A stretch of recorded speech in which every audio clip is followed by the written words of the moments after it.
South Africa is entering a new and uncertain political phase as outgoing Democratic Alliance leader John Steenhuisen delivers a final message that cuts to the heart of the country's future. His warning is clear. The real battle ahead is not just about elections, it is about division. Speaking at the Democratic Alliance's elective conference in Midrand, Steenhuisen declared his leadership mission complete, arguing that the DA has successfully transformed itself from a struggling opposition party into a governing force at the center of national power. But his exit speech was not a celebration alone. It was a caution. A warning that South Africa stands at a crossroads where political progress could be undone by what he described as a growing wave of populism and division. To understand the weight of that warning, you have to look at what has changed. When Steenhuisen took over leadership in 2019, the DA was in crisis.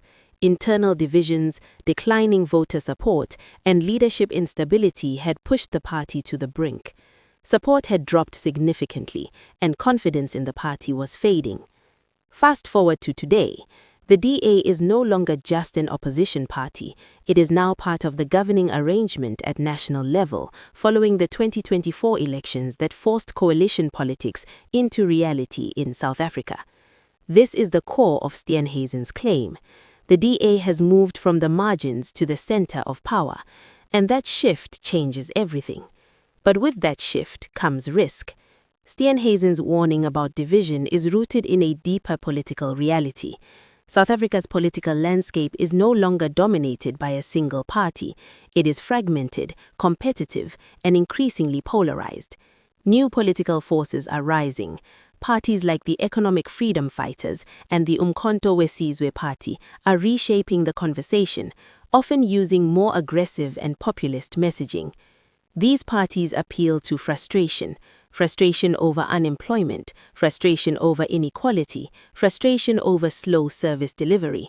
And in that environment, political messaging is becoming sharper, more emotional, and more divisive.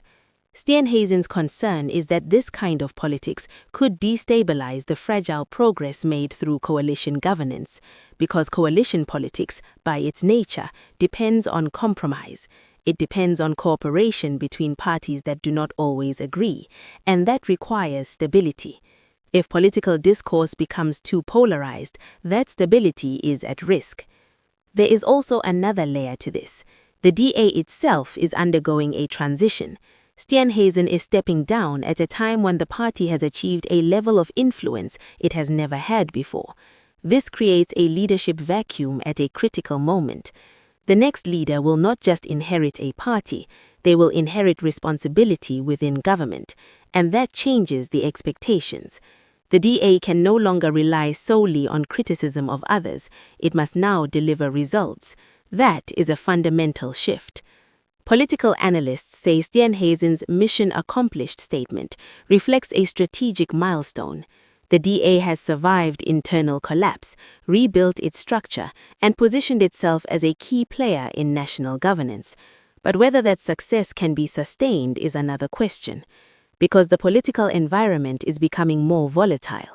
The rise of populist narratives is not unique to South Africa, it's a global trend.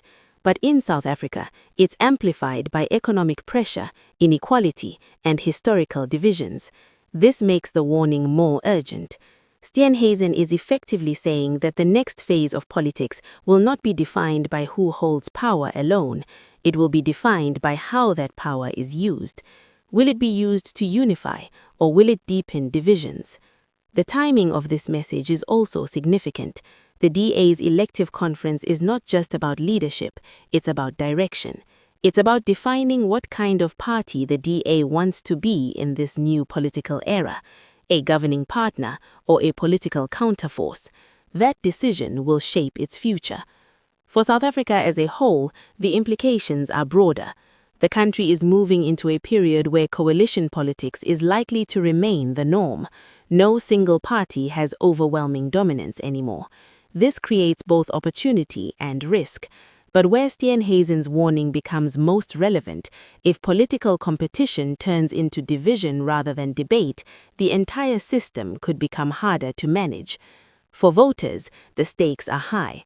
The shift from single-party dominance to coalition governance means that every vote now plays a more direct role in shaping power. It also means that political accountability becomes more complex. No single party can be blamed or credited alone. Responsibility is shared. As Steenhuisen steps away, his legacy is tied to one key achievement. He kept the DA relevant. He moved it into power.